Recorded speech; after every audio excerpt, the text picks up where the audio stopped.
Move on. So I have kind of a video game pick here, but it's a movie that's based off of a video game. My favorite video game, might I add. It's called Ghost of Tsushima.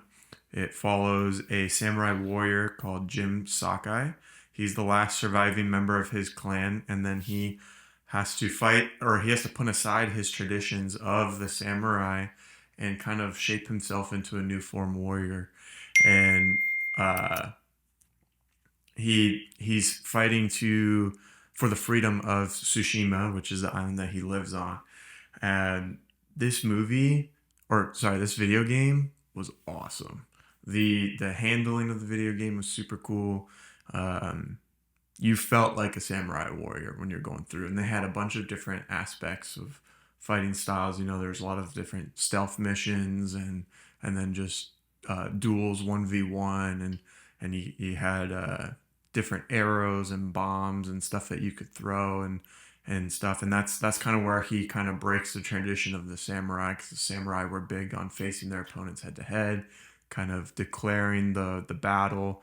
And since he's fighting this massive force of the Mongols, he has to kind of sneak around and maybe kill people in an unmoral way, based off of his traditions. So it's Kind of cool like to see him kind of develop in that way in the game. So I'm excited to see how they adapt this into a movie. kind of like the cultural difference between the ninja and the samurai. Right, exactly. Um, this movie was kind of just announced, so we don't really have a lot of details about it. But I think it was a big success for Sony. Uh, Now the thing with games going into movies doesn't normally have a good rap. A lot of video game movies don't do that well. But something that this one has going for is the director is he's a stuntman, he's stunt coordinator.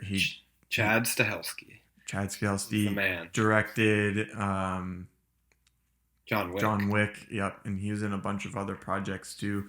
That I think at least the fight scenes are in good hands, and we'll see some good action, which was cool because the video game is pretty brutal at some points.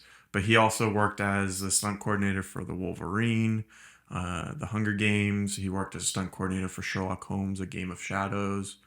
Uh, so he's been in a lot of really good movies and fight scenes and stuff. So I at think least that aspect of the story is in good hands. I think if they follow the blueprint laid out for them in the game, they have a really good backdrop to fall on. Because from what I understand, and I haven't played all the way through the games, I played it um, very slightly, but from what I understand, the story and cutscenes of that game are very, very high quality. The action, the voice acting, the story is supposed to be very good. So they follow that backdrop. I think they've got a good architectural setup for their story.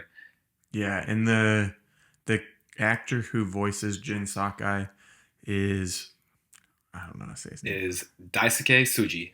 Daisuke Tsuji. Yeah. He said that he would like to reprise his role, which, I mean, why wouldn't you want to be in a movie? Oh yeah. But the obviously he's the voice, but the model of how the character looks is based right off of him, so it looks basically identical to this character. So it'd be really cool to see him come on screen and reprise that role. So that's the first project that I'm looking most forward to. I love the shift of games towards that motion capture. Like we see it in Jedi Fallen Order. Cal Kestis is mapped off of his voice actor, who Cameron Monaghan, who I really really enjoy. And then we see it in Grand Theft Auto. The main characters their images are derived from the actors that play them. So it creates a cool connection between the character that is being voiced and the voice actor. And I think that it's cool to see games that go in that direction more and more nowadays.